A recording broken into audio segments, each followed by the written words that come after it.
This show contains spoilers and adult language. Listener discretion is advised. Movies with Ron, movies with Ron. Hell yeah, motherfucker. Movies with Ron. Jack Nicholson's axe from The Shining sold for over $200,000 Holy crap. at an auction. Who bought it?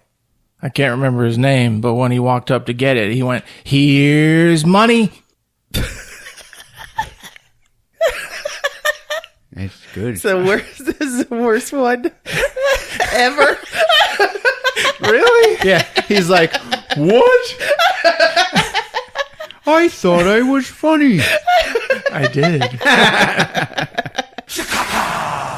Welcome to episode 132 of Movies with Ron, the podcast where my older brother recaps a movie from beginning to end for me and you, because we like his versions better. It's okay if you've seen the movie or not. The experience is unique. So let's get it on.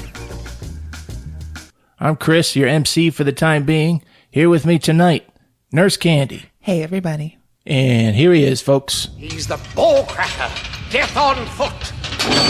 You know him, you love him. He's Ron.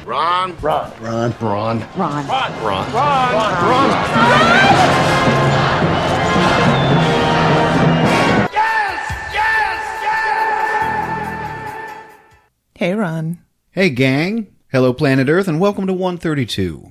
And, okay, get ready to say hi to Clark Kashin, Ezra Abbott, Jerry Abrahamson, and Alex Sagan. Wow. Hey, guys. They like the Facebook page. Clark, Ezra, Jerry, and Alex, hello and welcome to the show. And I noticed Kim Stokes no longer likes the page. Oh. I blame Candy. I'm going to start saying it publicly now when I notice. I hope she's okay. Got mercury poisoning from canned salmon. We sold a lot of salmon with that last episode. Speaking of humanoids from the deep, there's a Blu-ray, and the Blu-ray has all the extra rape. Oh. Yeah. So there is more. Yes. Just FYI. Woof. All right, Keanu Reeves has a big old ass. John Wick Chapter 3, Parabellum. Parabolum? It is to me now. Parabolum. Okay. No, it's Parabellum. Parabolum? The first John Wick was a ballet dance of action and thrills. Yeah. All the sequels are just like falling into that pit of trying to outdo the previous one. Mm-hmm. It's turning into the Fast and the Furious series. Yeah. Keanu Reeves, you can tell, is getting older, so he buffs up more, I think, to protect his old bones, because he gets hit like a motherfucker in these movies, right? Yeah. And all you see is his back to the camera, and he's kind of slightly bent over. This is through most of the fighting, is him taking hits, and all you see is his big old ass in the camera. Huh. And this is like the best-selling Blu-ray ever. I never really zeroed in on his ass. 20% of Keanu Reeves' screen time is his butt. But and you're saying it looks old. Yeah, man, he's just jealous. You just jealous. You don't know what I'm his watching butt the looks movie like. and I'm just like, the hell, man? Show his face. Show him throw a punch. It's just, there's too much butt. All right, you remember the Mario Brothers movie from 1993? Hell yeah. Fisher Stevens and Richard Edson played Iggy and Spike. Yeah. I read they were witness to all the problems happening on set, and it was like widespread. So every time it was a scene with them, they improv'd all their lines. Wow. Yeah, and you can tell the both of them, they have fun in that movie. They have chemistry, yeah. And it got to the point where, because all these rewrites were happening, all the other actors were going to the screenwriter and saying, give me a scene with Iggy and Spike. Yeah. Which just makes me want, I'm sure they're still working now. They need to be in another movie together, man. Yeah. Sounds like a missed opportunity there. We need Iggy and Spike back. Yeah. All right, you like movies from the 90s?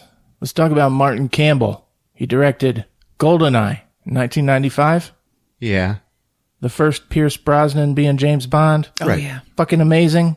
Kind of tongue-in-cheek, but everyone loves that movie. It's because of Famke Janssen.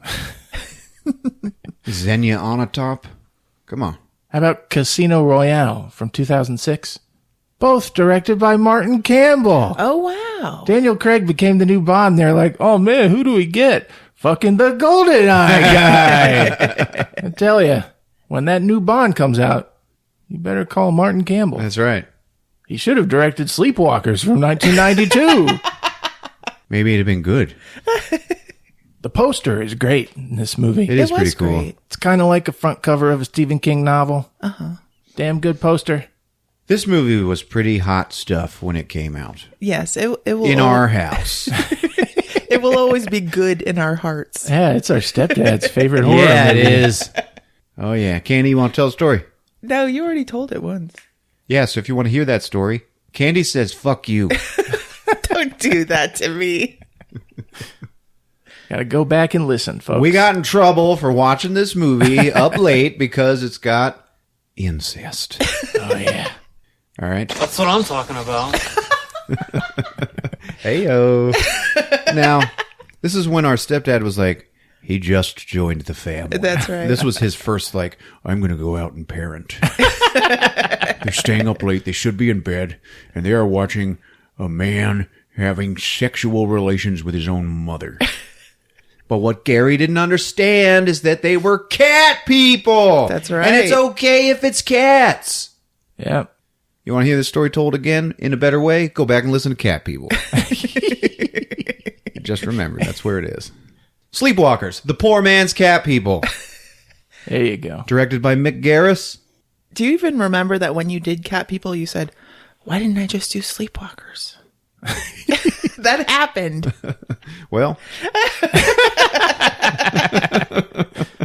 times have changed. But it's directed by Mick Garris. He's actually directed a movie that I really, really like. Psycho 4. Oh, yeah? Yeah. Mick Garris has his own podcast, Postmortem. Yeah. He sounds like the uncle you always wanted to go visit when you were a kid. Yeah, he does. That's all you got to do to have a successful podcast, you know. Work in the movie industry for 20 years. And then every weekend you interview your friend. Written by Stephen King, but not based on any of his books. Right. It was weird. Yeah, it was like an unpublished work. Yeah. But they say it's just a screenplay. He just wrote a screenplay because he was like, I'm going to make movies. I wonder if like they thought they had something special with this one. Yeah. With the incest. Like, oof. See, I wanted to talk about that, you guys. Stephen King, okay? Is Stephen King a sicko? No. Now, see, Candy says no. So there you have it, folks. But in the book, he was like, click, click, click, click, click, click, click, click, click, click, click, click. Yeah. How about kids having sex? Click, click, click, click, click, click, click. Oh. Right? Yeah. And he's like, I'm going to make a movie. How about a boy has sex with his mother? Is something going on with Stephen King? That's what I'm asking. He's an artist. And he's just he's flying That's under the right. radar because technically he's an artist. He's an artist, and back then, he was addicted to like everything. So you think that's an excuse? Oh, you don't know what time period that was exactly. I It's feel not an like excuse, it's just an explanation. Okay, but he is an artist. you fucking excuse factory is what you are. I think Sleepwalkers was written probably around the same time. He is an artist. The wilder and darker he makes his works, the more praise he gets. Yeah. So it's just like his id in the vehicle of his own imagination with a full tank of fucking gas. That's Stephen King. Man, you made him sound write, good right there. He can write whatever he wants. I don't think he writes about sex to get attention from his audience. I think he writes sex just because it's a normal part of the human condition. Mm-hmm. You know? Mm. I think he started out reading sicko stories in magazines. He did, yeah. Like sci-fi and horror magazines back when he was a kid. Mm-hmm. And all his books are just like epic versions of that. So yeah, it's going to have some sicko shit. He has sex with children in his books, guys. Oh, I just you're wanted going to too say far. that again. No, don't John Landis, Stephen King. I won't allow it. Speaking of John Landis. I will not allow it. I'll allow it. John Landis is in Sleepwalkers. Yeah, this has one of those scenes. It's also Ron Perlman's first monster movie where he wasn't the monster. Oh. Yeah. Oh, yeah. He was like the big sheriff or something. He was the leader, the chief or whatever of the state troopers. Okay. And he was indeed a monster. But he's got the toothiest scream in the world in this movie. It's actually, you're going to rewind it and watch it again and again. Ferris Bueller's parents are in this movie. Mm-hmm. Oh. They were real-life husband and wife. Yeah, Cindy Pickett and Lyman Ward. A man named Lyman. And yeah, they were real-life husband and wife. And everybody talks about that. And I don't think anybody cares. Nah, but I would just wish me be an actor, marry an actress, and be like, oh, let's just be in movies together from now on, hon. And just do that. And be husband and wife. Got Brian Krause in it. Oh, my God. That man was every teenage girl's wet dream. That's just the way it was. He was a handsome boy. Yes. Beautiful. He's older now. Does a lot of TV and B-level stuff. But he does like 4 movies a year. Really? So he's been in a bunch of shit. Hell yeah. How about Alice Krieg? Good old Alice Krieg. Wait, was she the mom or the daughter? She was the mom. I love her. I hate her. She's so always great. hated her. She was like the Borg, and Yeah, she was the Borg Queen. Yeah. she was so cool. And was born to play an incest mom, it looks like. I can't stand her voice or the way her face moves. Or I love it. She's got this like mystical, like bohemian quality to her. I am made from goblin dung. Any love for Machen Amick? I like her. Yeah. Yeah. She was always too pretty growing up. Too pretty for you. Too unattainable. Well, she was never a girl I wanted to save. Whenever she was a damsel in distress, she always seemed like the kind of beautiful woman that owns horses. The kind that doesn't need you. That's right. No, but the kind like if you proposed to her, she'd be like, all right, I need a barn and a ranch, and we need at least 4 horses. Fuck that shit. I feel like if you proposed to her, she'd tell you she needed to think about it. She's not saying no, but she needs some time. God bless you, Machen Amick. All right, Candy. I want to play a game. Yeah, all right. That's right. This week, in honor of Stephen King, we are going to play All Hail the King, baby. Oh. All right. All the sex scenes from his movie. Yeah. And his books. Damn, I wish I'd thought of that. Sicko 6, The Mind of Stephen. Okay. My name is Steven. No, if you really think about it, he's been married for like fucking 40 years or something. He raised a family. He's a goofy looking guy. He was probably a little bit repressed. So in his work, he could just get out every urge that he wanted to. I don't know, you know? All right, so I'm going to give you a short synopsis of a Stephen King movie, and you're going to tell me the title. That's it? And I think you both are, I think this is going to be a tight game. That's it, yeah. How do we get the extra points? Show me your boobs. All right. All right, here we go. Number 1. A crew of night workers are hired to clean out the basement of an abandoned textile factory from its horde of rats and their giant mutant leader. Night shift. Angler. The night shift. Ron got it. Yeah, oh, wait. Night nope. shift. It's not night shift. Graveyard shift. Very good. Fuck you guys. Yeah, that's right. Number 2. An author spends the night in New York City's most haunted hotel room. 1401. 1408. 1408. Chris got Yeah, I knew it when I said it. I wanted to take it back. 1401. Number 3. Life changes drastically after a man hits a gypsy woman with his car and finds himself under the influence of a real-life curse. Dinner. Very good. You both got that one. Uh-huh. Yeah. Number 4. A man wagers his life as a TV show contestant where he evades trackers trying to kill him in exchange for $1 billion. The Running Man. Very good. Ooh, you guys are neck and neck. Number 5. A high school boy discovers a Nazi war criminal hiding in his hometown and blackmails him in exchange for stories about the atrocities he committed during the war. Apt pupil. Very good. How dark was that? Who read that story? I never read it. I Never read it. saw it either. Oh, man. The story is so much darker than the movie That's is. true. You want to talk about sicko stuff? Brian Singer made it. Yeah. There's like those shower scenes with those boys. Oh, yeah, that's right. This is what you That's get when you listen to creepy. movies with Ron, folks. And Stephen King stuff. Number 6. After falling under the influence of a passing UFO, the vehicles and machines on Earth take on a bloodthirsty life of their own. Maximum Overdrive. Very good. Number 7. The owner of a laundry service sacrifices virgins to a large machine that's been possessed in an effort to ensure his prosperity. The Mangler. Very good. It's just too easy for you guys. Number 8. A strange signal pulses through all cell phone networks, causing their users to become vicious, homicidal creatures. Cell.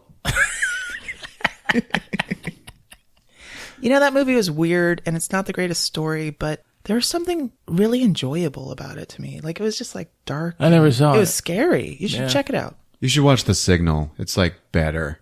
The It's the Signal same was thing, good. but it's better. Really. Number 9. Hey, Damn, he flashed extra a point boob. for me. Extra point for Ron. I gotta pull ahead somehow. He's got moon pie nipples. That is not true. Like Ritz crackers.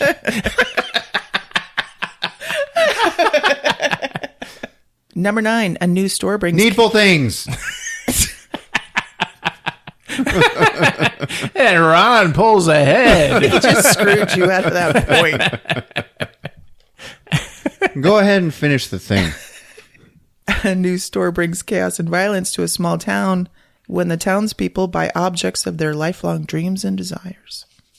Man, good one, Ron. Hey, all right. Leland Gaunt.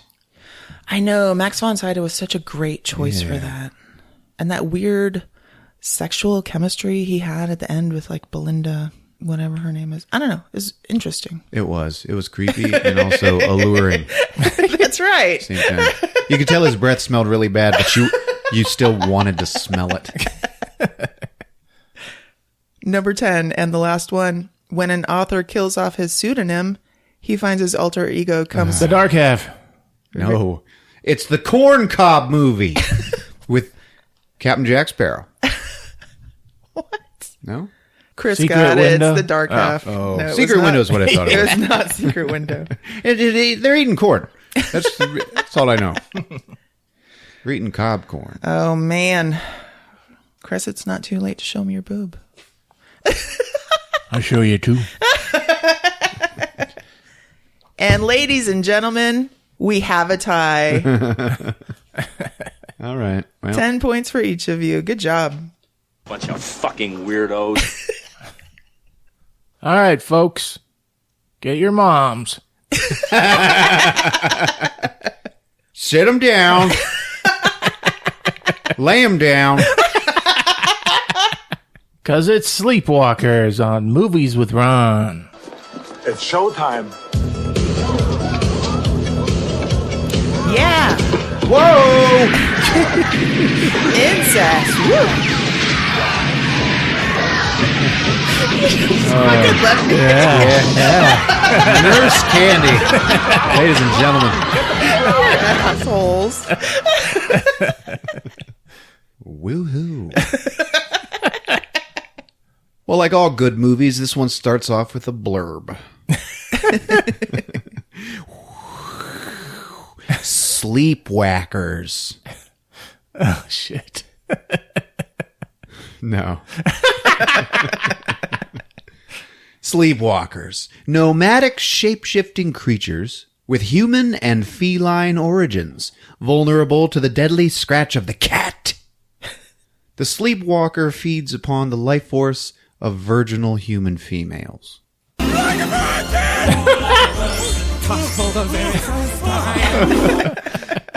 Probable source of the vampire legend. This is from Tobin's Spirit Guide, 1884.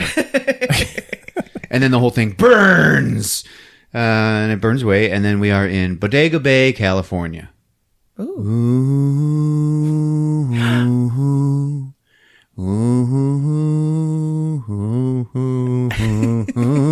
Enya. That's right. That's right. It's one of this movie's 2 theme songs. Mm-hmm. Oh, okay. It's creepy. It was pretty damn powerful in this movie. Yeah, it's Enya. Right? All right. You think she knew what the movie was about? No. Mick Garris was given a list of songs to cross promote. They were like, you can use any one of these songs in your movie. And he said, that was just the closest one. So it doesn't mean anything. Sorry, Enya. Then we got 2 cops, rock hard cops, on a crime scene at the house, but it's Bodega Bay, California, so like everything's still okay. Yeah. All there's neighbors and onlookers, they're all around. Yeah, we're looking for Martha and Carl Brody. Okay, it's a mom and a son. No one's seen them since Tuesday. That's one cop, the fat cop. Then his other cop, his sheriff friend, is Mark Hamill. Oh. Fuck yeah. Yeah, with a push broom mustache, looks like Ned Flanders. He's never looked better, to be honest. And he's like, because it's like a crime scene, you know? Yeah. He's tired of people dying. Yeah, nobody's seen his sweet blue Trans Am either. You guys remember that car from this movie? Yeah. It was great. You ever see, they put that car in It, Chapter 1. Oh. It's what, the bully kid. He probably had sex with somebody, I don't know. That's what he was driving. It was a Trans Am. This lady is like, I hope they're okay. They were so close. It's a mother and son, okay? Hamill Smithers just ignores this lady, and he's staring at the house. And his fat buddy is like, Sheriff, what do you think happened? And the camera pans around to show the front of the house, and there are like 50 dead cats hanging from trees. Oh. Some are just dead, but a lot of them are like gored, and like only half cats. This is what you get with movies with Ron, folks, is dead cats and dogs. I refer you back to Humanoids from the Deep. One of our best episodes ever, right? I watched. That was great. I watched Barone, the dead Barone. Yeah. Pretty damn good looking dead dog. I told you. So Smithers is like, I don't know, but someone sure doesn't like cats. And they put in the buzzing of flies. I love it when that's in movies. Mark Hamill and his deputy walk inside, and they're like, shit, more dead cats, man. And they're like smeared on the walls. Ooh. Looks like this house has been empty for years. Well, it hasn't. And then you can hear, meow. One of them made it, right? They open up a closet, and then, meow. They get scared by the cat, but they should have seen that coming because there's like 500 dead cats here. And they're like, phew. It's going to be... Some girl screams, and then her dried up dead body falls out of the closet. Oh. Ooh. But you heard her scream. That's what made the scare jumpy, okay? Mm-hmm. Now, most movie reviewers make fun of this. Yeah. That they had like no other way to make it scary, so they made a dead body scream, and how ridiculous that is, right? But I like to think she really screamed. Because they turn her over, and she is like mummified, okay? And remember from the blurb, the life force of virginal female. Every first time. I fucking love that shit. Yeah. Mark Hamill looks in the girl's mouth. And there are braces. And he's like, Jesus, it's a little girl. And then we never see him again. He retired. What's in her hair? A rose. And we see, she has a rose in her hair. And then some green cat claws scratch the screen in half, and the whole thing burns away, and we see Sleepwalkers. Fuck yeah. Wow. Yeah. I don't like it. You don't like what? I don't like it. Sleepwalkers. You do what you want. I will. You do what you want with your own show. How about that? Big whoop. You want to fight about it? I don't like it. Nurse Candy, ladies and gentlemen. She doesn't like it. Sleepwalkers on Movies with Ron. So, opening credits. 15 minutes long. And a whole bunch of Egyptian cat stuff. Remember, they worship cats, something like that. So you could tell all of those Egyptian people were sleepwalkers, not sleepwhackers. We got some modern cat people art. Oh. Yeah, seemed like the kind of thing you'd like. It's real nice. Tasteful. A little weird. There's a book. It opens up. There's a cat man sucking light out of a girl's mouth. Oh. Huh. Like a virgin. But there's one picture of a cat person being burned alive, but praying and surrounded by normal pissed off cats. And yep, that's the, it's going to be the key to the whole thing, you can tell. So here we are in Travis, Indiana, at the Gilmore Girls' house. Oh. You like trivia? And the second theme song to this movie starts playing. It's Richie Valens' Sleepwalk. You guys know that song? Yeah. You want to do it? No, I can't do it. That's it. All right, so that's playing. You're like, what's going on? And upstairs is Charles, Brian Krause, bare-chested All right. and beautiful. That's what I'm talking about. That's right. And he is like, he's listening to this little 45 of Richie Valens' Sleepwalk, right? Uh-huh. So it's like, it's a 45. It's only one song. Mm-hmm. You know? He's a simple man. He doesn't need much. That's right. He's got so much already. You look at him. Anyway, he's sitting here bare-chested and fawning over Machen Amick in his yearbook. This is Tanya Johnson. He even carves a bloody T into his bicep. Oh. What? Mm-hmm.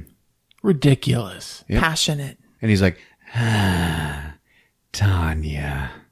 Outside in the front lawn, there is a cat meowing and walking around a bear trap in the front yard. Oh. In the window watching is a young Alice Krieg. She's just watching it, and man, I cannot stand her. She is beautiful. Charles shows up. The cat trips the trap, but it doesn't get caught in it. And she's like, shit! Hey, it's okay, Mom. He'll be back. You always get him sooner or later. Come on, dance with me. The song's playing throughout this whole movie. I don't want to dance. Oh, God. Oh, God. Alice Krieg doesn't want to dance. That's what she sounds like. She sounds like Tony from The Shining. Hello. Red Rob. He's like, sure you do. They dance to the song, okay? And he gets her smiling and laughing, and he goes, what's for dinner? And she says this. Roast chicken with cranberry dressing. And pumpkin pie for dessert. And you watching it, and you're like, what is happening?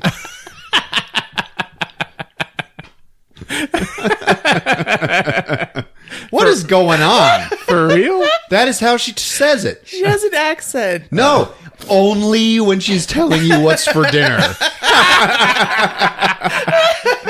And it's roast chicken with cranberry dressing. And pumpkin pie for dessert. And he's like, canned salmon. And then she goes, are you going out tonight? Yeah, I'm going to the movies, maybe. Oh, with the special friend? No. Oh, don't ask your mother. No, there's a girl that works there. I think I'm going to ask her out. Oh, really? She's pretty, too. Is she nice? I don't know. And then his mom is just staring at him. And he's like, are you jealous? Concerned. And they're still dancing. He's like, right. Should I be jealous? And she kisses his cheek. She's like, do you like that? And he goes, oh, mother. And they make out. And it's like, boom, baby. They're like going hard. This is where our stepdad Gary came out. In just a second here, it's coming. So they're getting all hot, and the song ends. He like carries her upstairs and into the bedroom and kicks the door shut. That's where Gary came out. Told us to go to hell and go to bed. All right. After he does that, He waited till the scene was over? Yeah. He had a sense of dramatic timing. Out of the front yard, though, there's that cat still sitting in the yard. He's looking up into the window, and there's just all this pulsing purple light coming out of the window. It's actually, pretty cool. Anyway. He was no child. They were like both. There's this huge age gap, but they're still really sexy people. It was just kind of it was weird, kind of sexy. I don't know. In defense of incest with nurse candy. Outside, there's this cat just sitting there watching up in the window. And there's all this purple light like pulsing out of the window. So it's good. And then it cuts to nighttime at the movie theater. Is it still at night? Chris. Playing at the movie theater are two things called They Bite and Scream Dreams. Oh. And Tanya works there. She's wearing headphones. And she's using a carpet sweeper. You guys know what that is? Oh, yeah, I remember. She's wearing headphones and listening to Do You Love Me? Do You Love Me? Now that I... You know the song? All right. So she's like, yeah, okay, I'm going to sweep the carpet because that's a thing. And I'm going to listen to the thing. Everybody's watching a movie, so nobody's out in the lobby. I'm just cleaning up, okay? And then she kind of plays with her headphone and the music gets super fucking loud. And now we are rocking out to that song. And she starts dancing. And she starts dancing all sexy and moving around. Yeah, it's cute. Yeah, sliding her hands up her skirt and stuff. And it's like she's working the carpet sweeper, too. Yeah, and Major Namick, hope she doesn't take too long to think about it, Chris. She's going to say yes. Oh, fuck off. She's swinging her hair like flash dance. And it turns out, I just realized this, she's not actually doing any of that. That's all in her head. And that's where we are at that moment. That's why the music is so loud. It's what she wants to be doing. She's really just working a shit job in a movie theater. Oh, yeah. But she does turn around and bump into Charles. And she spills all this popcorn that she had already put in, cups on the counter and just sit out so it could get stale, not sit under the heat lamp. Mm-hmm. What's up with that? She makes a fool of herself.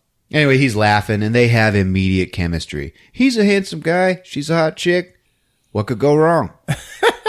He introduces himself. She's all flush. She's smiling. She totally likes him. And he goes, could I get a popcorn and a medium Mr. Pibb, please? And she's like, oh, yes. She runs back to make it. She's like, I'm very embarrassed. Am I blushing? You look good in red, Tanya. She's like, oh my God, how do you know my name? English, creative writing, Mr. Otho. The weird and terrible. She's like, oh, you're the new guy from Ohio. Paradise Falls, yeah. She's talking to him. She makes his popcorn and does not fill the whole thing up. Oh. What's going on there? She's the worst movie theater employee. Yeah. He gives her money and she's like, here, just go ahead and take it. And he's like, you mean free? She's like, yeah. Hey, do you want to ride home after work? She's like, no. My dad picks me up. Oh, nice guy. Besides, what would your girlfriend say if you gave the embarrassed popcorn girl a ride home? He's like, I don't have a girlfriend. I just told you I'm new in town, but thanks. She's like, wait, welcome to town. Travis, it's the name of the town. So later it's closed. She leaves. She wakes up her dad, Mr. Bueller. And then Charles, he's in the shadows watching. Charles, who just did his mom a couple of hours ago. And he goes, Tanya. Ooh,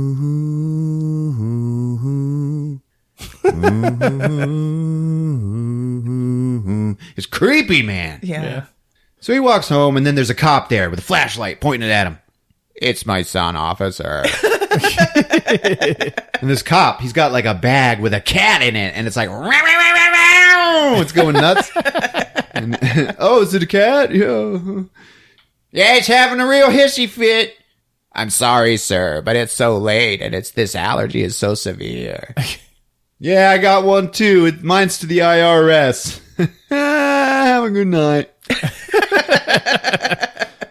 She walks in, or Charles walks in, and she says to him, "It just ignored the trap, and it was right by the window." And he's comforting her, and he's like, "Well, it's gone now. I'll set more traps in the morning." So they go in. Did you bring me anything? Like what? And she's like, am I beautiful? Always, mother. Did you ask the girl out? Well, what kind of girl would go out with a guy she just met? Come on now. Not a very nice one, I guess. And then, meow! Outside the window, more cats showing up. Oh, yeah. She's like, who is this girl? Tanya Johnson. Is she nice? Oh, yeah. She's pure. And you're like, oh. She's like, good. I'm famished, Charles. Famished. And then they kiss. Anyway, it cuts to school, and Charles is in his English class, and he's reading a story he wrote to the class. And it's called Sleepwalkers. Hiding in human robes, feeding on virtue, loving to feed, feeding to breed, the end. It's deep. Yeah, Sleepwalkers. And the teacher, Otho from Beetlejuice. Hey, all right. He's walking around. Very good, Charles. Deliver me from LLB. Your teachers in Ohio must be very sorry to lose you. And Charles is like, what? Ohio. This is where you transferred from. Oh, yeah. And then there's this jock student, like, passing a drawing to some chick. And Otho turns around and whoosh, hits his fingers with a ruler. Right? And the kid's like, ah, damn it. Otho checks out the drawing, and it is a drawing of the jock. He drew himself doing that girl in the back seat of his car at a cemetery called Homeland. And it says, be my Valentine. He even drew pimples on his own butt. Damn. Yeah, this guy's got game. You know he does. Anyway, Otho is disgusted, and he crumbles it up, and he gets in this jock's face, and he's like, I suggest next time you keep your hands to yourself, Mr. Crawford. Deliver me from LL Bean. It's like, all right, yes, sir, yes, sir. Okay, any thoughts on Charles's Sleepwalkers? Charles looks over at Tanya, and like they smile at each other. Tanya's like, I liked it. I thought it was sad. You know, I felt bad for the mom and the son. Why? Because of their forbidden love. And Charles is like, she gets it. Now, Miss Johnson might be onto something. You know, we all know a story has 3 parts, a beginning, a middle, and end. But that's like saying a box has 4 sides. Deliver me from LL Bean. And Charles goes, Mr. Otho. Actually, a box has 6 sides. And then the whole class is just like, oh. And somebody even goes, busted. And Mr. Otho has a new enemy today. Like, he is mad. And it fades to the class is over, but Mr. Otho is watching Charles out of his window. So school lets out, and her friends are taunting her. Tanya, they're like, so you met him, right? Oh, okay. Did you do anything else? And she's like, no, I'm a good person. You know, and like she got the one slutty friend who's like, yeah, come on. She's like, I would have done everything. She's licking her lips and being all, whorish. And then another friend is like, oh yeah, whatever. You're never going to have sex. It's just normal teenage girl things. Right, Candy? That's right. That's how it was? Yeah. That's what I thought. And Tanya's like, well, I may have some plans of my own, and they may include Homeland. Oh, yeah, right. That's the pimple butt place. Charles shows up, and he's like, hi, I'm Charles. And they're like, oh, my God. And the whorish friend, like, she turns around so Charles can't see, and she makes the dick-sucking motion, like, to taunt Tanya. That's just filthy. And Tanya's just like, yes. I wanted to thank you for your response to my Sleepwalkers story. Oh, it's okay. I know how they feel. I feel different sometimes, too. Just like we all do. So he gives her a ride home in his hot blue Firebird. Canned salmon. He drives her home. They go into her house, and her mom does gravestone rubbings. Okay? Oh, yeah. Everybody know what that is? Put a piece of paper on a gravestone, you rub a piece of chalk on it, and it puts it on there. Then she hangs that on her wall. Yeah. Who does that shit? Seriously? They're all over the house. And Charles is like, oh no, I like it. She's like, ew! They go in her room. Turns out she's a photographer. And she has to keep grabbing. He's looking at all of her photos in her room, but she has to keep grabbing and hiding her soiled underwear, which are all over the room. Jesus. Like one is right there by his hand on the top of her dresser, and there's like a teeny tiny little skid mark in it. He's like, I want to see how you work. How you get the eye for a photograph before you take it. And she's like, you want to go to Homeland then? That's where I'm going to go. Shoot some photos. And then Mrs. Bueller comes home. She's like, oh, is you guys going out tomorrow? Yeah, Tanya's going to show me Homeland. And Mrs. Bueller is like, oh, really? Because that's where Tanya was conceived. She was concepted by Mr. and Mrs. Bueller before they were married. But now here they are. It turns out everything's okay. Worked out in the end. And anyway, Charles is like, I do gravestone rubbings too. And Mrs. Bueller and the rest of the world is like, what? He's like, oh yeah, totally. She's like, yeah, what do you use? Powder or stick? And he's like, stick. Where do you live? 123 Happy Street. What does your daddy do? And he goes, he's dead, Mrs. Johnson. She's like, oh, sorry. He's like, it's okay. I like it. All right, see ya.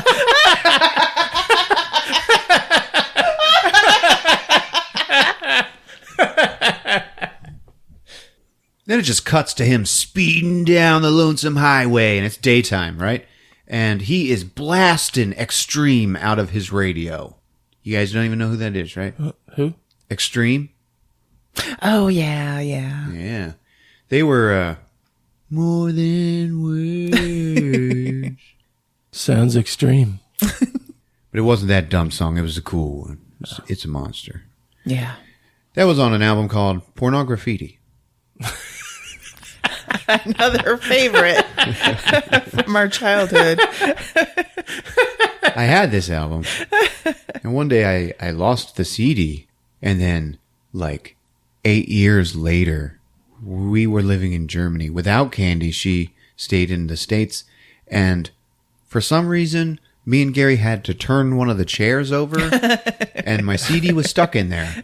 And he pulls it out and he goes, what is this? And he goes, porno graffiti. And I was like, oh man, I've been looking for that for 8 years. And he goes, what the hell is it? I was like, it's good, man. It's a thing. You're saying it wrong, though. Anyway, it's party time. Charles in the Trans Am highway. He's having a great time. The wind's blowing through his hair. And then, meep, meep, meep, meep. There's this little white VW Beetle honking at him from behind. Pull over. And he does. He pulls over. And it's Otho. Oh. He's like, oh, hi, Mr. Otho. Hello, Charles. Checking out your new environment? Boring, isn't it? Deliver me from E.L. Fudge. Disneyland for cows. I like it. Remind you of Ohio? Yeah, you know. And then Charles tries to get out, and Otho slams his car door shut to keep him in the car. And he's like, no, actually, I don't. And neither do you. There is no Paradise Falls in Ohio, Charles. And it's like, uh-oh. And your transcripts for your school, they're also fakes. Clever fakes, but fakes. You got anything to say, Charles? You're wrong? Oh, no, I'm not. But you are, if you think you can wiggle out of this. I don't know who you are, but I know you're not who you say you are. Mr. Otho, if you're planning on blackmailing me, I don't have any money. I just got this car, and, I can't sell this. Come on. And he tries to get out again, and then Mr. Otho slams the door again and slams Charles's hand in it and hurts him. Ow! Sit still till I'm through with you. And it's like, ew. Yeah. And he's like slobbering and getting all close. He's like, money, money, money, money, money, Charles. Money is not the only medium of exchange. And he just puts his hand down Charles's pants. Oh, what a fucking creep. Yeah. Stephen King, ladies and gentlemen. Oh, hush. Charles grabs it and he's like, "Rrr." And it happens off screen. Like, you just see Charles through the windshield of the car, like, staring at Mr. Otho and grunting. And then all this blood just goes, "Plah!" on the windshield. And Otho is screaming. And he lifts his hand up and it's just a stump. Fuck yeah. Ah! You're right, Mr. Otho. People should learn to keep their hands to themselves. Here's yours. And he just hands him his hand. And Mr. Otho's like, thanks. He just takes it. And like turns around to run. Go, Charles. I know. And then Charles goes, "Rrr," and his face morphs into that of a cat man. Even his hair changes. You know, because it's just photo morphing. And he gets out and chases Mr. Otho through the woods. Otho is just running and tripping in the water and all the mud, and he actually turns and yells back, "I'm sorry!" But here comes Charles. Otho runs into a tree and falls flat, and Charles just pounces on him and starts gnawing on his face. I thought they ate the souls of young virgin girls. Yeah, but, what did he get from that? You know what? If they ate the souls of young virgin girls, why are they having chicken with cranberry dressing? What are the rules here? Cranberry pie for dessert. Pumpkin pie for dessert.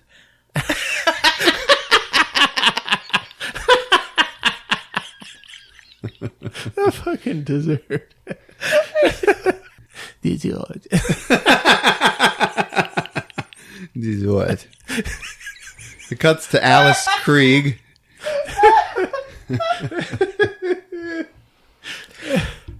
It cuts to her making dessert.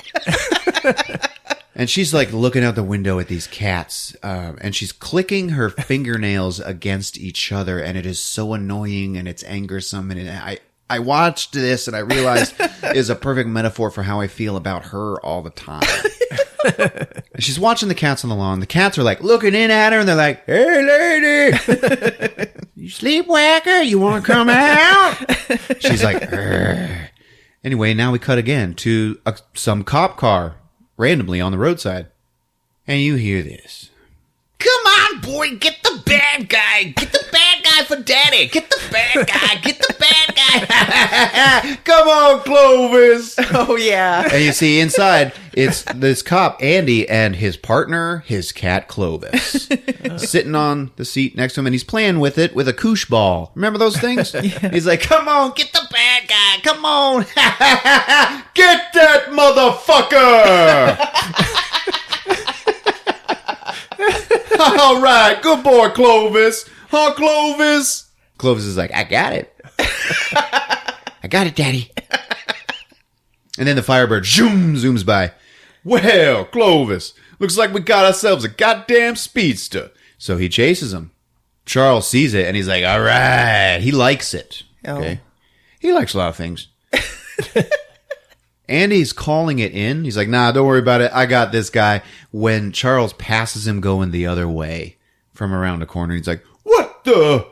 So he spins around and gets down to business. All right. Now they are going fast now. And Clovis is like spraying poop and pee all over the car because keeping a cat for a partner is a bad idea in a cop car. You ever taken a cat in a car? It's horrible. It's horrible. And they're just chasing each other down a nice empty country road because it's cheap. And now there's a truck coming, okay? Charles actually whips around that sucker, and Andy goes to follow, and when he gets into the other lane, there's a semi coming his way, like he's about to hit it, and the cat is just like,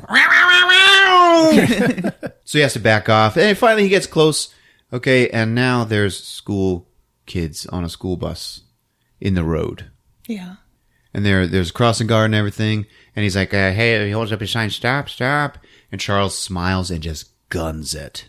"Jesus, no!"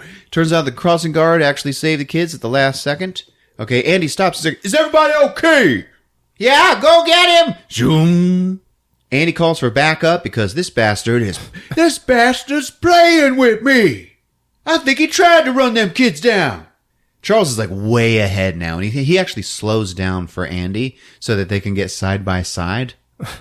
Pull over! Pull over, motherfucker! And Charles just smiles and flips him the bird. Oh.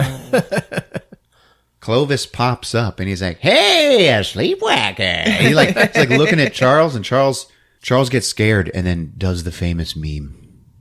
And his face morphs like 5 different faces, and it begins with like a tiny little baby boy. And is then a cat man, and then a man cat, and then a mutant black-eyed flesh panther. Yeah. Okay? And then Charles again. Andy sees this and he goes, "What the fuck?" And then Charles zooms way ahead, like out of sight. "Christ, Clovis, what's he got in there? Supercharger!" Clovis is like, "Andy, I shat." "I know, Clovis. A lot. I know. I'm scared." "Not now, Clovis."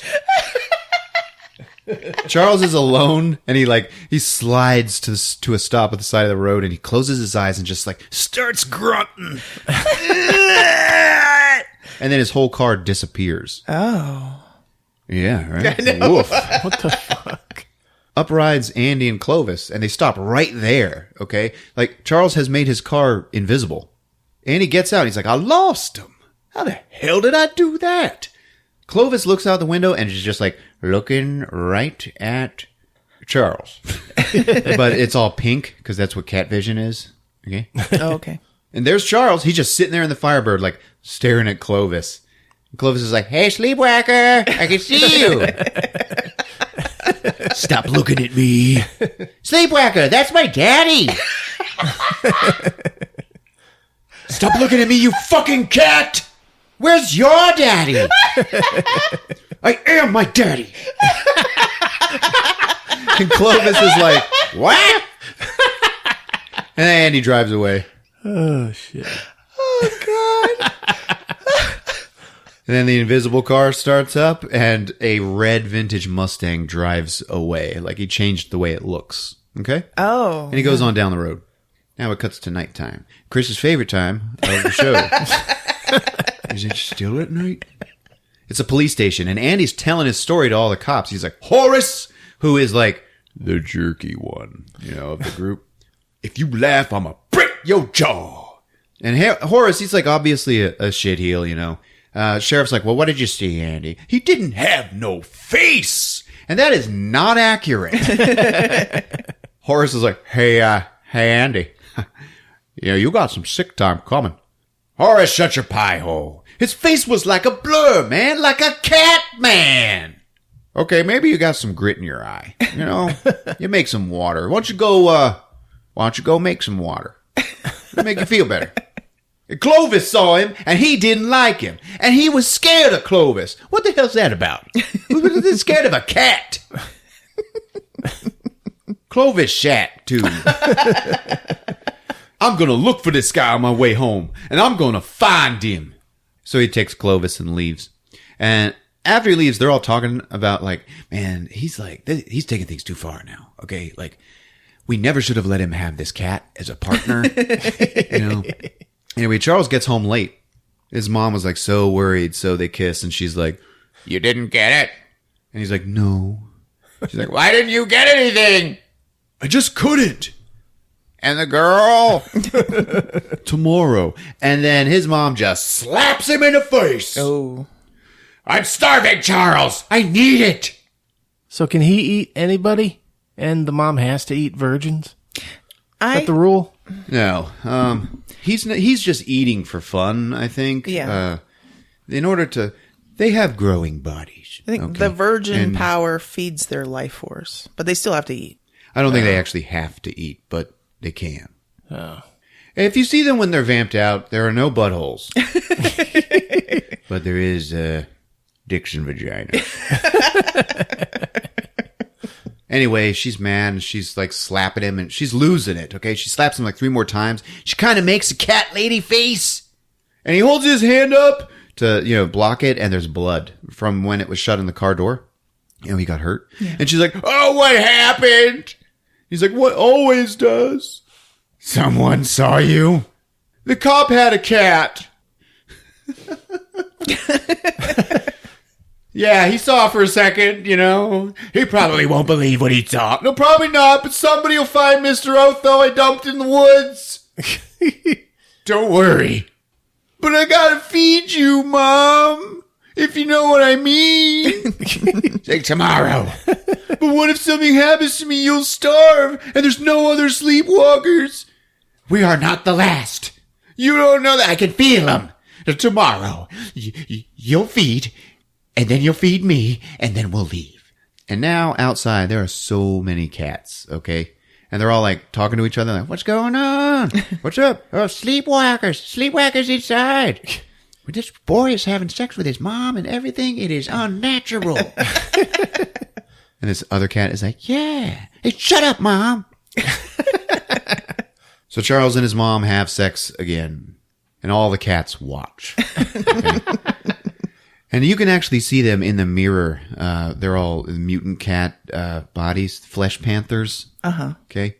And Richie Valens is playing. Meow, meow, meow. And it's like the kind of thing Candy just loves. It's so romantic. I'm loving it right now. It cuts to Tanya packing a picnic lunch. Okay? Mom and Dad are like over-parenting, you know, she's, what are you doing? You know, you gotta be home by 5, you know. But for a good reason they are, because they know where she's going, homeland, okay? Yeah. And that's where they got to it, so they know what's gonna happen. Yeah, have you met this kid? Is he okay? Yes, he's utterly charming. Charles's mom is sewing up his hand, and he goes, does it have to be Tanya? And she's like, yes! Why are you being such a bitch? She's like, what do you care more for her than you do for me? I'm hungry! And you can't be in love with her. And then bing bong. I'll get it. I love you, Mom. I love you, Mom. Okay? Do you? And it's Tanya. She's like, hi, I know you were supposed to pick me up, but I was nearby. She's got a picnic basket. And he's like, yeah, no, this is... Oh, is it bad time? And then, nonsense! I'm so glad you came by! Oh, so they meet, you know, the two ladies, and they're smiling. And Charles is like, we should go now. Okay, let's get on. No! Come in! So she leads her into the house by her hand. And, oh, look at this. You have such beautiful figurines here. Oh, you wouldn't believe how old they are, honey. They're from, like, ancient Egypt. Obviously, you know, they're, like, unnaturally old. And then the mother just kills Tanya and sucks out her life force. And the movie's over. All right. Yeah, if you want it to make sense. Yeah, exactly. You know? But for those of you who don't, let's press on. Mom, we gotta go. Soon, Charles. Hey, wow, are these all your cats outside? God, there's a lot of them. Oh, no, those are strays, but we'll get them, though. She cuts a rose and puts it in Tanya's hair. Remember, there was a rose in the mummified girl's hair in the beginning. Oh, go on now, you two. You'll lose the light for your, whatever you're doing. So they go to Homeland in the Mustang, okay? Homeland is all dilapidated and romantic. So he's going to do gravestone rubbing, right? Yeah. Like her mom does, and then she's going to take photographs. And they go into the cemetery, and he's like, this is beautiful. So are you, Tanya. She's like, thanks. Okay, I better go rub one out. Your mom's going to want to know some rubbing went on out here. And he walks away, and she's like, me too, Charles. Then she looks for him, and he surprises her. She snaps his picture, and come on. Let's go frolic. But out front at the, the cemetery gates, the Mustang like reverts to the blue Firebird. Okay. Oh. So he just couldn't hold it. You know? Longevity is the key. Cuts to Andy and Clovis. Hey, Clovis, what's up? You catching a nap? Clovis is like, I was. Hey! And there goes Johnny with his pecker in his hand. He's a one-ball man, and he's off to the rodeo. He just sings crap like that throughout this whole movie. Well, twice. And Clovis is like, yeah, Daddy! It cuts to Charles, and he is rubbing on a gravestone. He's rubbing it. He's making it all go. And he's like, there! And he turns it around, and it's a dick. He's just staring at Tanya while she's like, smiling. All right. She takes a photo. They bump into each other, and they fall, and they roll across the graveyard. And it's like, okay, we're making stuff happen now. Like, oh, yeah, it's fun. The picnic basket, they hit it. It topples out. It's all ruined. But, it was just like peanut butter and jelly sandwiches, And it wasn't even spread all the way to the edges. Oh. Like a 5-year-old made them. That's what she had for them. Okay. And like warm Diet Pepsis. How about that? It doesn't matter because he's on top of her now and they kiss. Woohoo. That's what I'm talking about. So it's time to get it on. And she's like, Charles, do you really feel alone like the Sleepwalkers in your stories? I do. And you watch the movie like, why? What's wrong with your life, young lady? Come on. And he's like, yeah, I know you do. She's like, it's so wonderful to feel like you're really with someone, together. And he's like, whoa, whoa, whoa. You don't know me. She's like, well, I want to. And they start getting it on. And then he's a little too rough. And she whoa-whoas, okay? But I thought we understood each other, Tanya. He's trying to make her feel bad, and it works. So she does feel bad, and they keep going. And then he starts sucking the purple life force out of her mouth. Yep, That's good. Yep, let's do this. I'll suck you dry.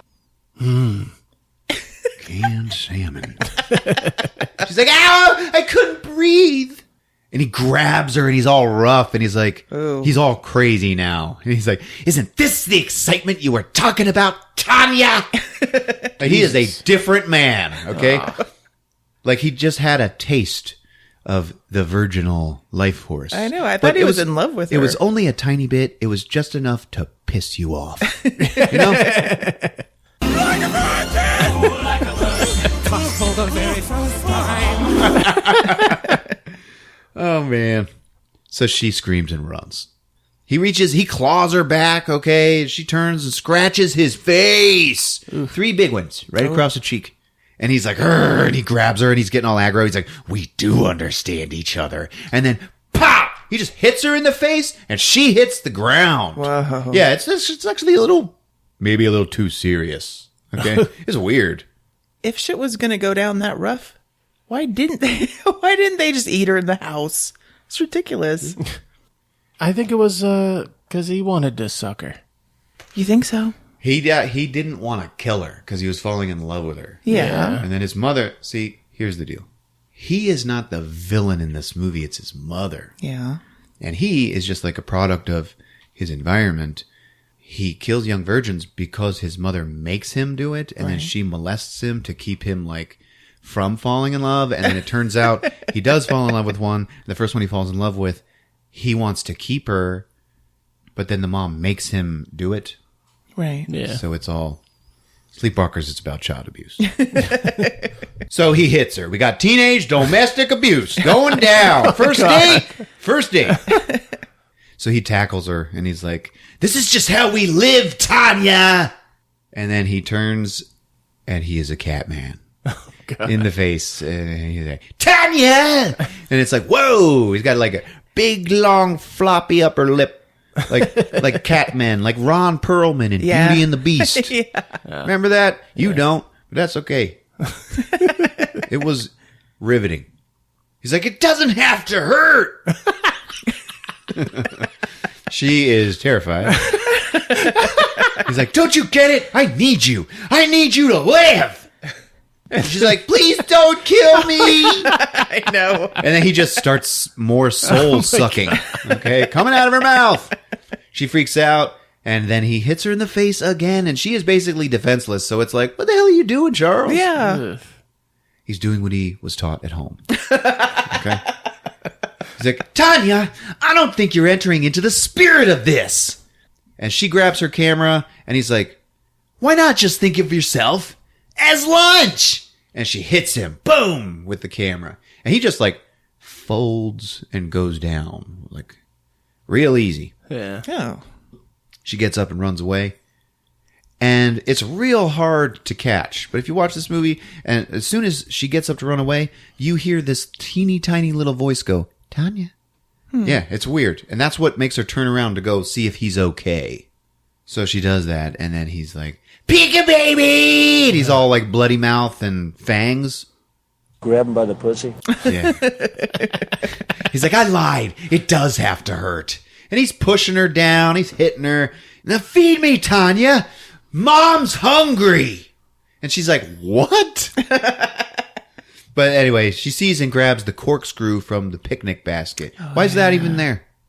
Nah, I'm kidding. There was a bottle of wine. She stole it from her parents, but that was stupid, so I didn't say it. Anyway, she stabs him in the eye with it, and she takes the eyeball with it when she pulls it back out. Oh, God. And he's like, just look at this shirt. My mom's going to kill me. Now he is a one-eyed cat man.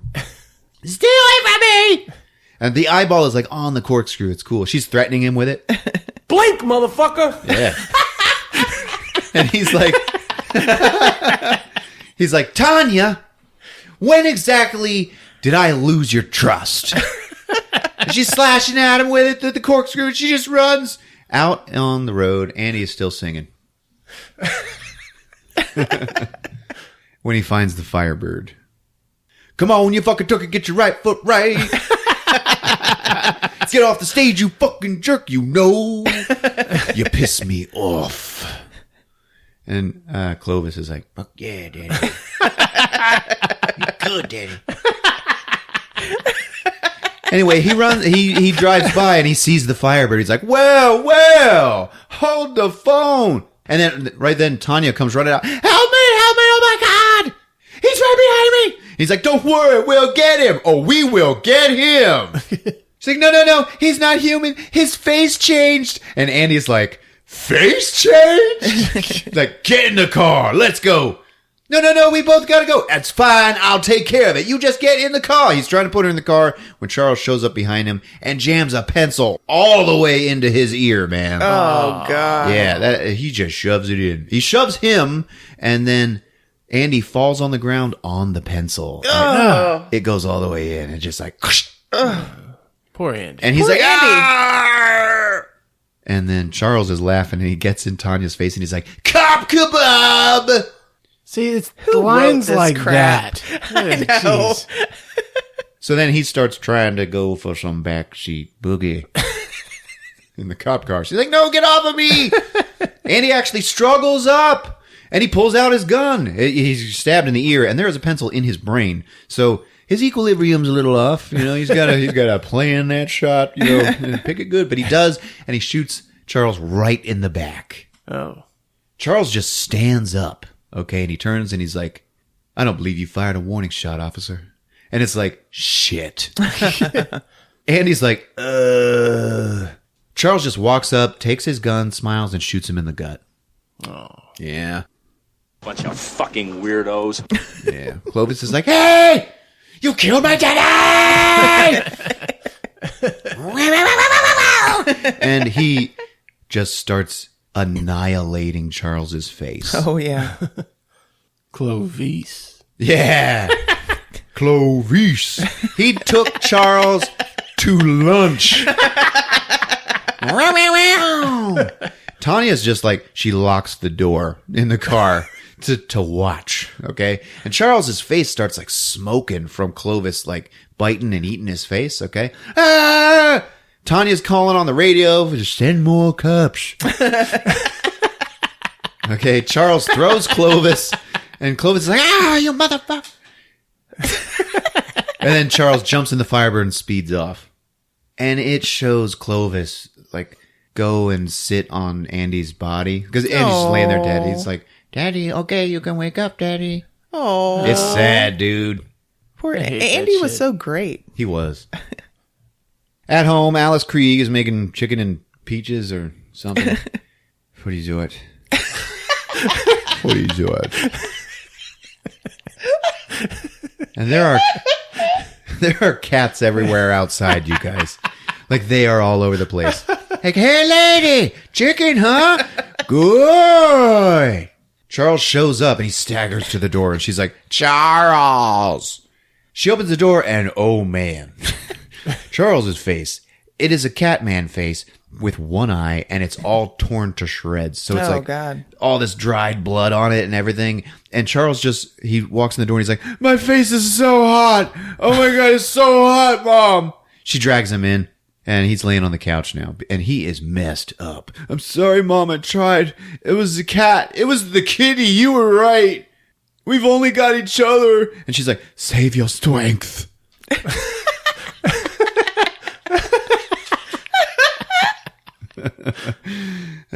She's treating his wounds with a salve made of ancient, boiled down cat urine.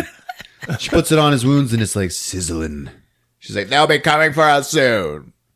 We should leave. I could make it, Mom. No, we have to wait until you're stronger. But you gotta help me. You try to make yourself dim. And that's what they call going invisible. Yeah.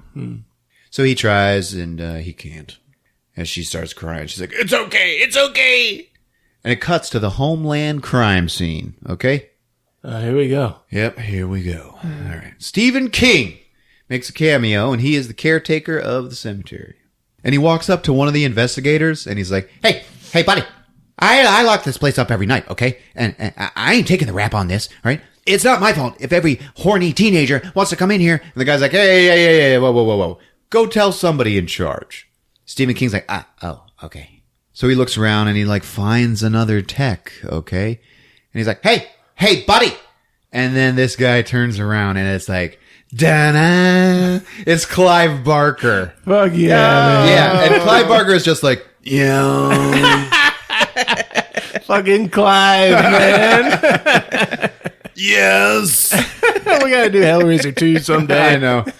Hey, buddy, it's not my fault that every pervert teenager comes in here at night. You know, I lock this place up. And Clive Barker is like waving Stephen King's breath out of his face. And then you can also hear flies buzzing. It is great. Hey, you want to read a screenplay about sexualized children fighting evil? And Clive Barker's like, are they gay? Well, no. Then no. And then Stephen King goes to the sheriff. Hey, Sheriff. Hey, Sheriff. Sheriff just turns and goes, not now. Ron Perlman? No. Oh. Sheriff of the town. So the sheriff has taken Tanya's statement, and he gets, Charles's name and address. 123 Happy Street. Okay.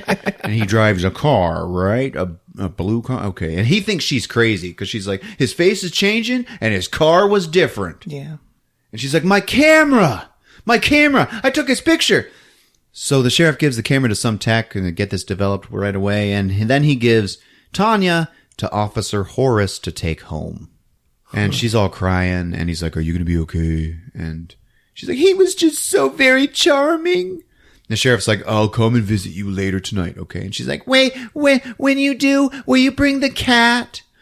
Yeah, sure. Why? He saved my life. And he's like, yeah, okay. And we fade away from the scene, but we can hear everybody still working the scene and talking, and you just hear, you want to read a screenplay about inappropriate sexual?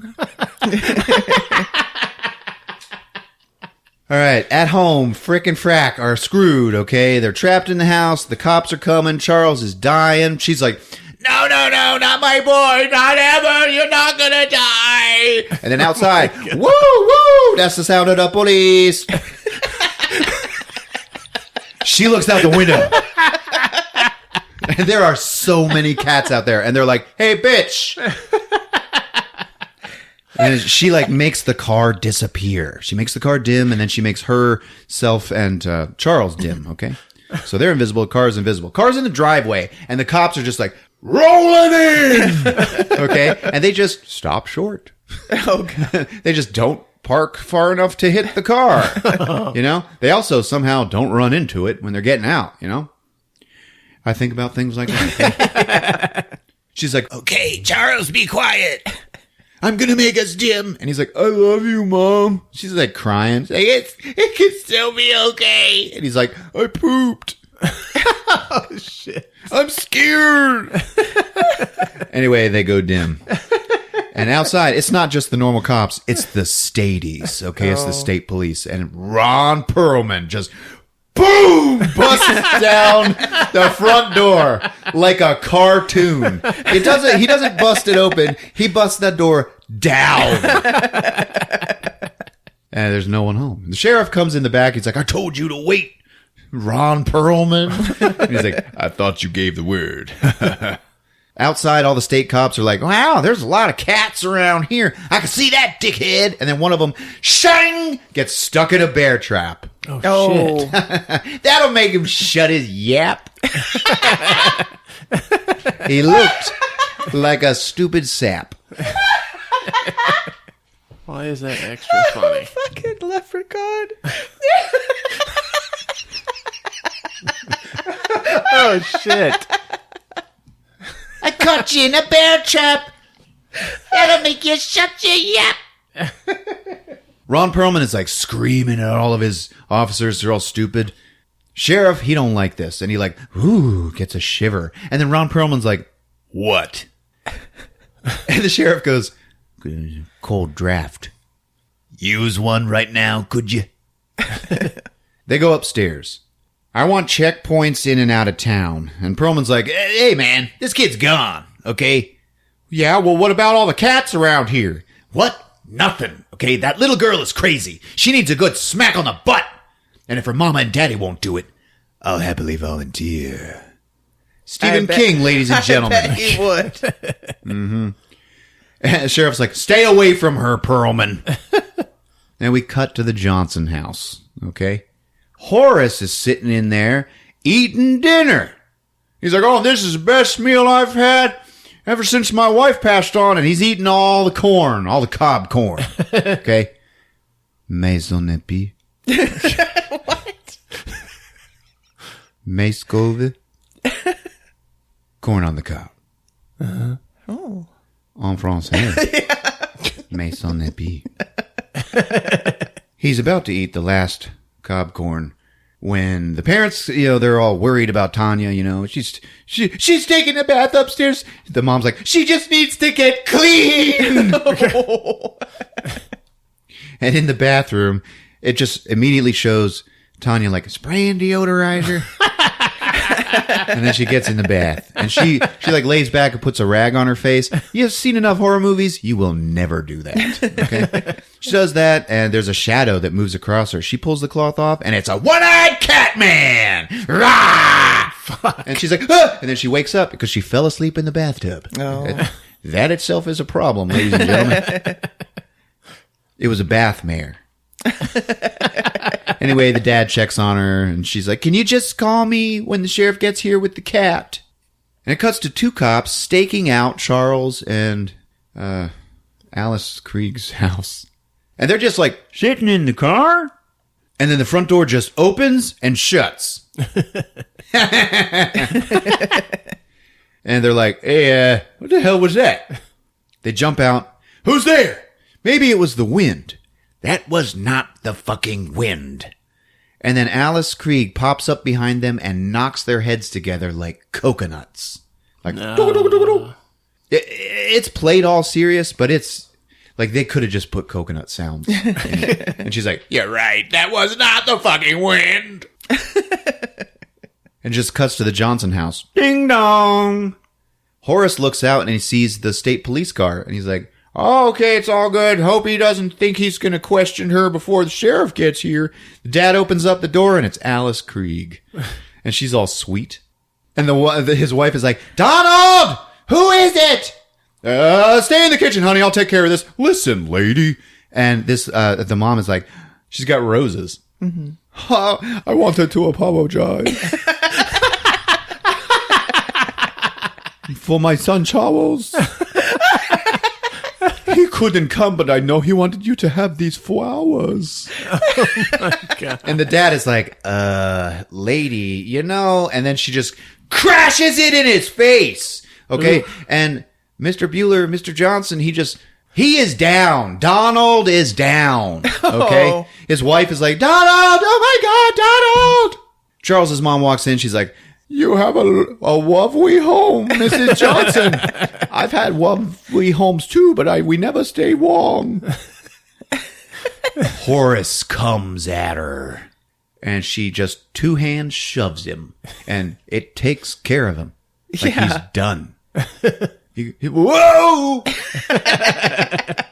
So now we have the scene between the 2 mothers. All right. "Now call your daughter for me." "What?" "My son is hurt. He may be dying." And she grabs Mrs. Johnson. "Your daughter tried to kill my Charles!" And Tanya's mom just goes, "Good! I hope he dies! I hope you both die! I hope you both die in rotten hell!" And she picks up a chair leg and is about to go for Alice Krieg with it. And Alice Krieg just goes, "He's my only son!" And like grabs Tanya's mom and breaks her arm and then sends her out the picture window. That's right. It's like, whoa. Horace gets up and empties his revolver. He gets up. He keeps trying to fight. He empties his revolver into all of the furniture around Alice Krieg. And she like kind of looks around like, "Oh man, are you kidding me?" Tanya comes down and she's like, "What's going on?" She scratches Alice's face and then gets punched in hers. This girl cannot win. Okay. Right now we cut to the sheriff. The sheriff with a couple of lab techs who are played by Joe Dante. Oh. Huh? Gremlins? Yeah. And John murdering fucking Landis. Okay? Hashtag fuck John Landis. And they are the photo lab technicians. Okay? And they're looking at pictures of Charles that she took, and they're all weird looking in the face. Okay? All of a sudden, the radio goes off because they're in the police station. Horace is calling for help. He's calling it in. And he's like, "There's a woman here. I need backup. I think she's the kid's mom. Okay? And I think she's just killed Don Johnson. There's, whoa! There's blood everywhere." His name was Don Johnson the whole time. That's right. Alice stabs Horace in the back with the cob corn, and he dies from it. Fuck yeah, I remember that. Yeah. And she goes, "No vegetables, no dessert." Oh my God. That's the rule. And it is ridiculous. Oh, God. It's the only movie where someone dies from a fucking Cob corn. cob corn. That's right. Yeah. Everybody listening to this is like, cob corn? Do I say it wrong or do they? You do. Anyway, the cops at the station, they heard all that going down. And now we cut to hundreds of cats like running through the streets of Travis, Indiana. I told you the name of the town would be important later. They're all like, "Let's go, there's sleepwalkers on the farm. We gotta go get them." Cops show up at the Johnson house. One of them's Ron Perlman and his deputy, okay? They just drive up and find Alice dragging Tanya out by her hair. It's beautiful. "Hold it! Put her down!" Now Ron Perlman is face to face with Alice and he's like, "Put her down!" And she just grabs his hand and bites 2 of his fingers off. Oh. And this is the toothiest scream that ever was screamed. You have got to look this up. It is like a cartoon. You're not going to do it. You want me to show you a toothy scream on this podcast?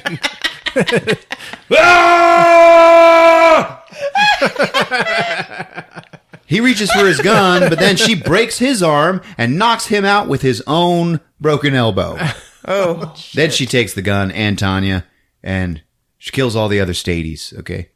She shoots them. She blows up the cars. You know, each car gets blown up with one shot, but she is supernatural. Maybe she can do that. I don't know. She drives away with Tanya. Tanya wakes up. "Hello, dear. Where are you taking me?" "To see Charles, dear." Tanya tries jumping out of the car, and then all of a sudden Alice goes cat lady face, and she's like, she won't let her.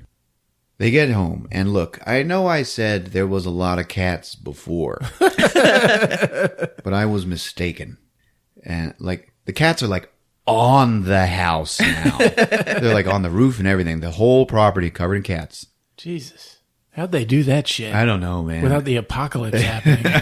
Alice like stops the car and she's totally shocked by this. Tanya's like, "Oh my God, are these all your cats?" And Alice just drives right through the garage door to get in, safely. And all the cats are like, "Sleepwalker!" They're all going after her. And, some of them make it in through the door and Alice catches one and just breaks its neck. Click! And throws it. She drags Tanya in to Charles. "Charles, my beautiful Charles! Mommy's home, see what I brought you!" And she shoves Tanya at him. Charles looks pretty damn worse than before. Okay? We can see him take a breath, but I don't know, it feels like he's supposed to be dead. Tanya certainly thinks he is dead. Okay, he is dead. No, he's not dead. He's just sleeping. You know what I bet he'd love to do. You'd love to dance, wouldn't you, my darling? And then she uses her telekinesis to put on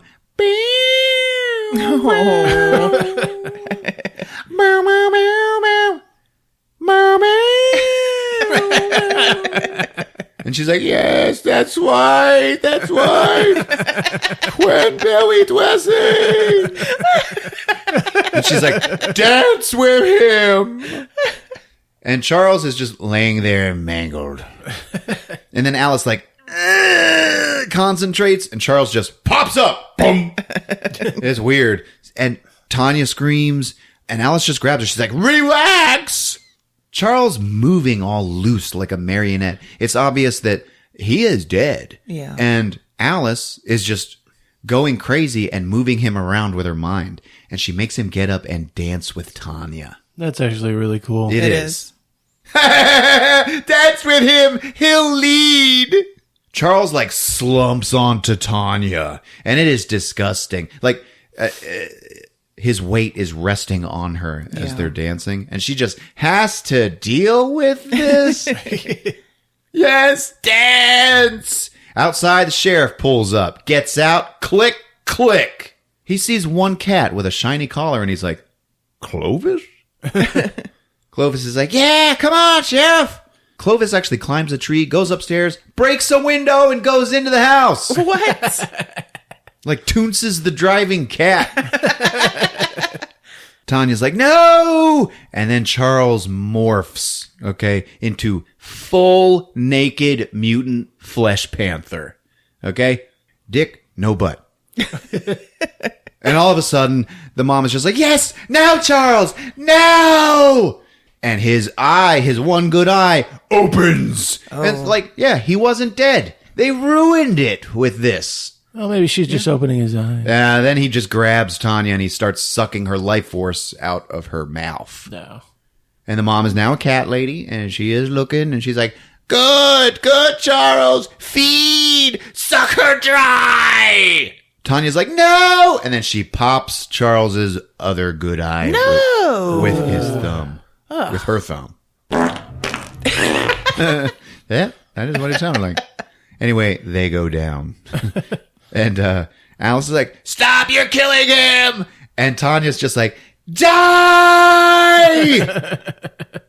Charles is like, "Meow." Clovis comes in and leaps up onto the mom's back. Oh, shit. The sheriff busts in. He sees the mom smoking with Clovis all over her. He's taking her to lunch, okay? And she's smoking, and he's like, "What the hell is going on here?" He sees Tanya. He's like, "Tanya, get out of here!" Then he looks on the floor. There is an eyeless flesh panther, okay? Oh. And it starts grabbing Tanya's feet. She's screaming. So then the sheriff just goes and tries to help Tanya get away. Clovis gets thrown across the room, and now more and more cats are coming in and ganging up on the mom. Tanya gets free. The mom is neck-cracking cats left and right, man. Sheriff just turns, sees all that, and he doesn't care. He just shoots her in the gut with his shotgun. Click, click, boom! And she's like, "Arr." She morphs into fully nude flesh cougar. Okay? And the sheriff's just like, "Holy shit!" And he just tosses his gun aside and runs. It's just him and Tanya trying to open the front door. Finally, they get out, and they're trying to get into his car when all of a sudden the front door opens and shuts. And it's like, uh-oh. All the cats are like, oh! Anyway, now the mom cougar comes out of nowhere and pounces on the sheriff. She grabs him and throws him out onto the lawn, where his hand gets caught in a bear trap. Oh. Tanya locks herself in the car, and the mom cougar is trying to get in. And you can see her weird boobs that Charles liked so much. She busts in the window, pulls Tanya's arm out. Tanya's getting cut, and then you just hear, "Hey, Mom!" And what? And it's the sheriff. And he throws the bear trap at her. And it clamps onto the back of her head. Okay, and like it's connected by a chain, and he's holding it. Right, and she's all, rah! And he just yanks on it. She turns around. They both start struggling with it. She takes it off and is now concentrating on the sheriff. And the sheriff is like, he's all courageous. He's trying to fight this thing with a bear trap, you know? Yeah. She yanks on the chain and hard. He flies at her. She catches him, lifts him up, and then slams him down on the white picket fence. Oh, fuck. Yeah, and he is dead. Then she turns for Tanya, and Clovis to the rescue! He jumps in, and then every cat out there on the property is just jumping on her and scratching and biting, and it's all smoking, and she just, whoom, bursts into flames, okay? Rah, rah! And everywhere the cats are biting, like, it looks like someone set off a flare, like all this little hot fire starts shooting out of her skin. Like in spontaneous combustion. Hey,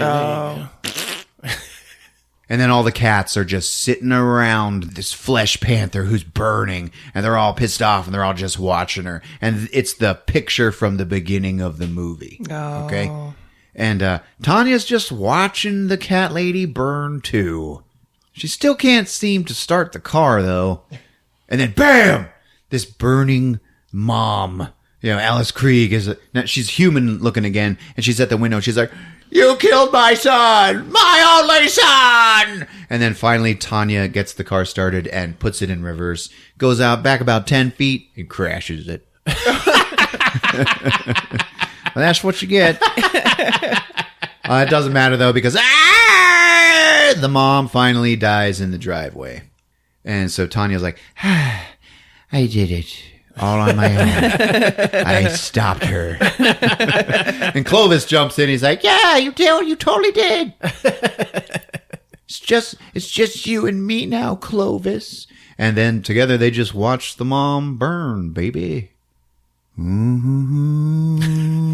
Yeah. Credits.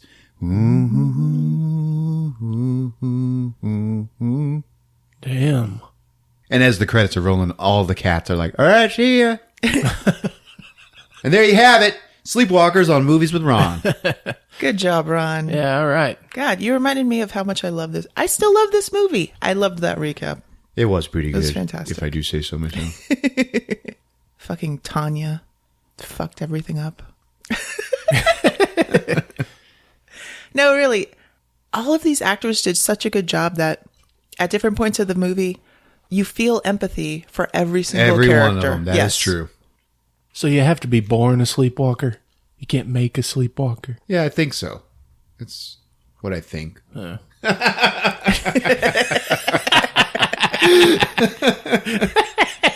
what that means. Well, all right, folks. If you're using Apple Podcasts or iTunes, why don't you think about leaving us a rating and review? We'd really appreciate it. We're on movieswithron.com and all those other podcast apps you love. You got a Facebook page. There's Twitter, @movieswithron. Check us out. It's been fun. Yep, we love you. See you guys. Cheers, George. Don't it taste like shit? Pumpkin pie for the George. Movies with Ron.